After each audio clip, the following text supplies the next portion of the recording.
Bahasa rakitan termasuk ke dalam bahasa tingkat rendah dan merupakan bahasa dasar komputer. Bahasa ini memerlukan logika yang cukup rumit di samping instruksinya yang jauh berbeda dengan bahasa pemrograman lainnya. Apa itu assembler?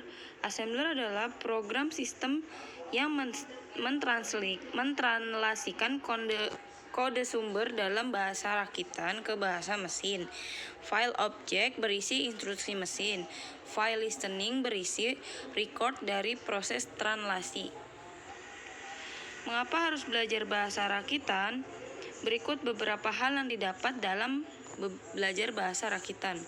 Yang pertama, mempelajari bagaimana prosesor bekerja. Yang kedua, mengerti dasar arsitek komputer. Yang ketiga, bisa membuat program kecil yang efisien. Yang keempat, dapat wawasan mengenai konsep hardware. Bahasa mesin yaitu suatu bahasa yang direpresentasikan dengan number, biasanya disebut set instruksi prosesor. Setiap instruksi dikodekan dengan sumber instruksi bisa terdiri dari 1 byte atau lebih.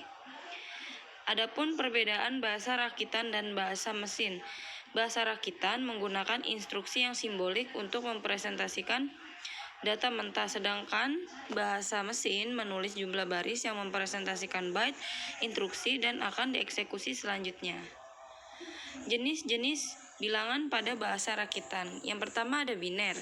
Biner adalah bilangan yang hanya terdiri dari 2 kemungkinan, yaitu 0 dan 1 dengan simbol 2. Yang kedua ada desimal. Desimal itu bilangan yang sering digunakan sehari-hari, terdiri atas 10 buah angka, yaitu 0 dan 9 dengan simbol 10. 3 ada oktal. Oktal adalah bilangan berbaris 8, yaitu hanya 0 sampai 7 dengan simbol 8. Heksadesimal. Yang keempat heksadesimal. Bilangan berbasis 16, yaitu 0 sampai 9. A, B, C, D, F. Lalu ada memori. Memori merupakan bagian terpenting dalam komputer untuk menyimpan data dan program.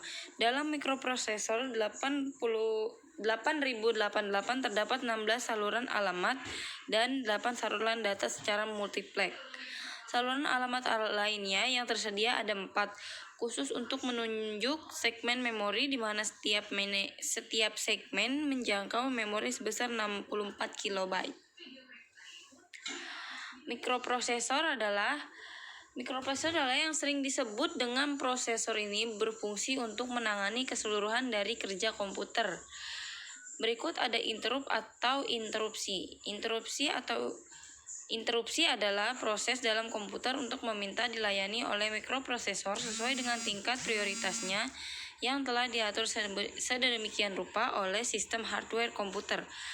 CPU banyak melaksanakan rutin untuk melakukan pelayanan dan pemrosesan ataupun koordinasi kepada IC penunjang atau chipset dan peripheral pada saat diperlukan, sehingga CPU dapat melakukan operasi dengan 2 cara, yaitu 1. Operasi dengan polling. Yang kedua, operasi dengan interrupt.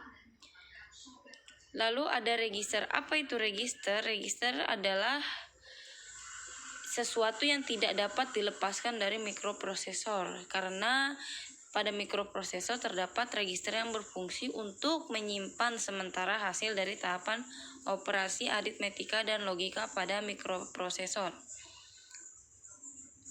Register yang terdapat pada mikroprosesor Intel terdiri dari General Purpose Register atau register sebaguna. Yang kedua ada Pointer Register atau register pointer.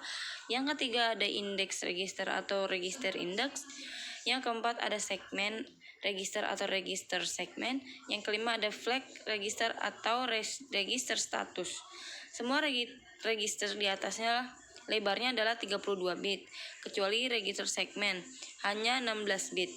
Register 32 bit dapat digunakan sebagai register 16 bit, kecuali register General Purpose Register dapat dibagi menjadi 8 byte.